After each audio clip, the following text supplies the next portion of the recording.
If you think billionaires are born with silver spoons, let me tell you about a boy whose mother was 17 years old and still in high school when she had him. His biological father struggled with alcohol. He disappeared when Jeff was 17 months old. At 4 years old, this boy was adopted by a Cuban refugee who had arrived in America at 16, alone, knowing only one word of English: hamburger. As a teenager, this kid worked at McDonald's, flipping eggs during the breakfast shift. At 30, he quit a secure Wall Street job in the middle of the year, walking away from his annual bonus to sell books on the internet. He told his parents there was a 70% chance they would lose their entire investment. That kid became the richest man in the world, over $200 billion. The company he founded in a garage is now worth more than $1 trillion. Luck? No, he was relentless.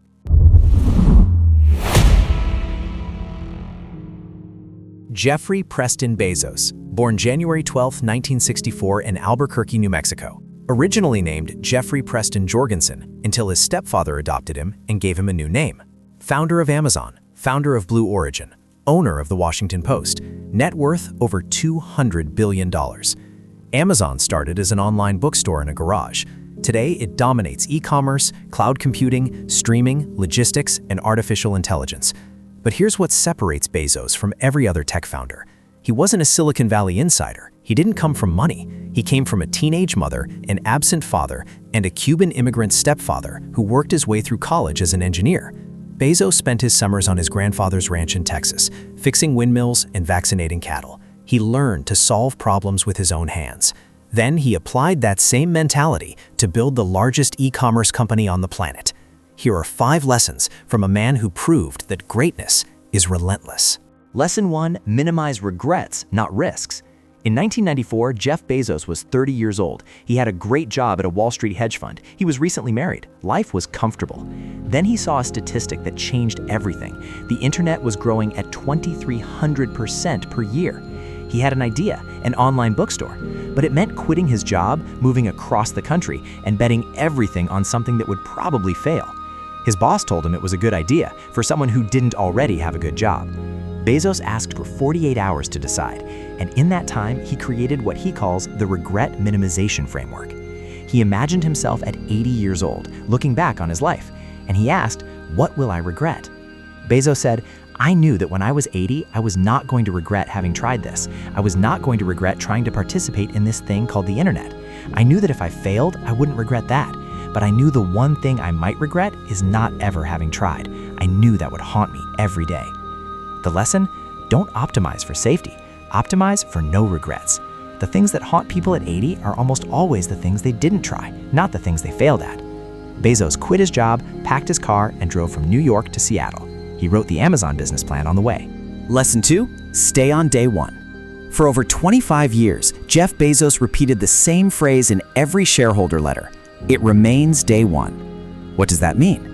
Day one is the mindset of a startup: urgency, speed, obsession with the customer, willingness to experiment, fear of becoming slow and bureaucratic. Day 2 is the opposite.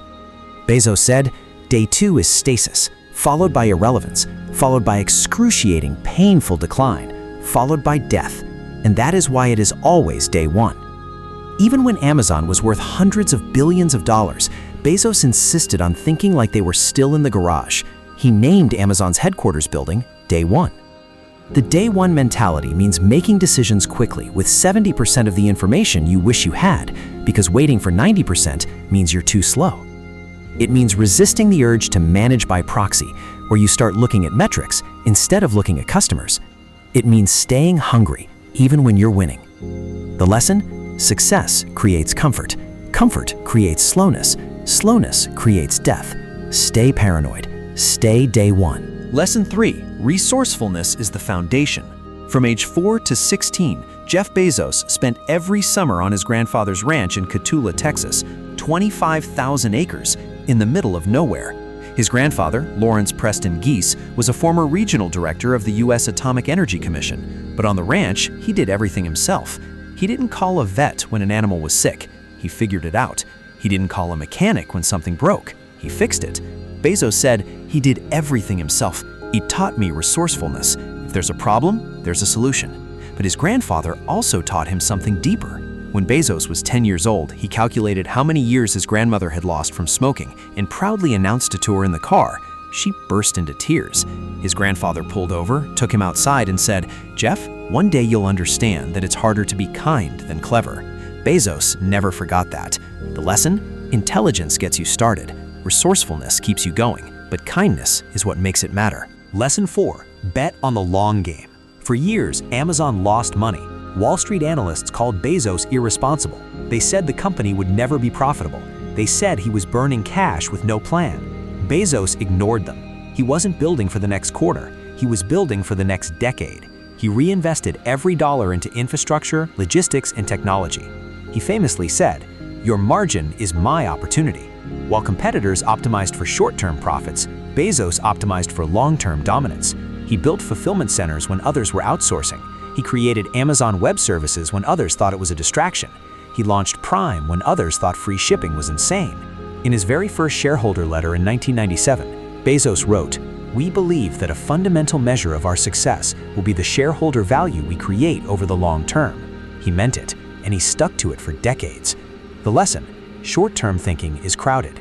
Everyone is fighting for the next quarter. But if you're willing to wait years, sometimes decades, you can build something no one else can touch. Lesson 5.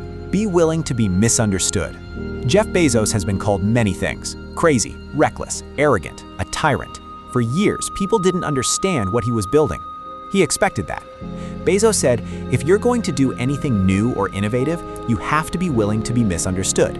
If you cannot afford to be misunderstood, then for goodness sake, don't do anything new or innovative. When Amazon allowed customer reviews, including negative ones, people said he was sabotaging his own business. He held his ground. He said, "We don't make money when we sell things. We make money when we help customers make purchase decisions."